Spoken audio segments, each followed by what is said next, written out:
Le projet de rénovation urbaine sur Nîmes en fait concerne 4 quartiers. Ici nous sommes sur Val-de-Gour, il y a Pissevin un peu plus bas, Chemin Bas d'Avignon à l'est avec le Mas de Main.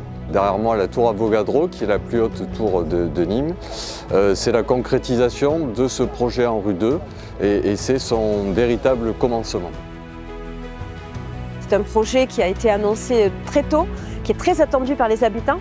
Donc aujourd'hui, ça marque significativement le démarrage des travaux, même si ça fait quelque temps qu'ils ont démarré, mais aujourd'hui on marque le coup vraiment pour que ça rende les travaux visuels. On va démolir une autre tour qui est juste après et réhabiliter l'ensemble des logements qui sont tout autour et ça devrait apporter, en tout cas ce qu'on souhaite, apporter une meilleure qualité de vie à nos locataires dans leur logement. Le quartier va effectivement avoir un bol d'oxygène important qui va apparaître.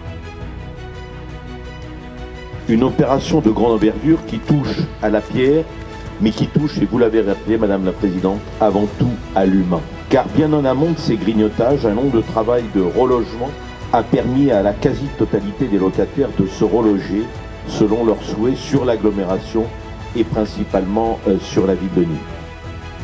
Cette journée va marquer le début d'une transformation positive pour notre ville et pour ses habitants. Sachez que la ville de Nîmes est bien évidemment à vos côtés. Ce matin, je suis là, mais c'est bien évidemment Jean-Paul Fournier en tant que maire de Nîmes qui est aussi représenté. Il a eu à cœur depuis maintenant près de 20 ans de travailler sur ces projets de rénovation urbaine et de montrer à l'ensemble des habitants qu'aucun quartier n'est oublié à l'échelle de cette ville et qu'il y a une priorité très forte vis-à-vis de nos quartiers populaires. Je vous remercie. L'État, ce n'est pas que la rénovation urbaine. L'État, c'est de prendre ces quartiers dans la globalité de leurs problématiques, que ce soit l'emploi, l'éducation, la sécurité. Et donc, c'est la fonction de l'État que d'essayer de faire avancer avec tous ses partenaires, parce que l'État ne fera rien tout seul, dont les bailleurs, dont les collectivités territoriales, ces projets pour que les gens qui habitent ces quartiers puissent être, on va dire, bénéficiaires de l'amplitude des droits qui leur reviennent.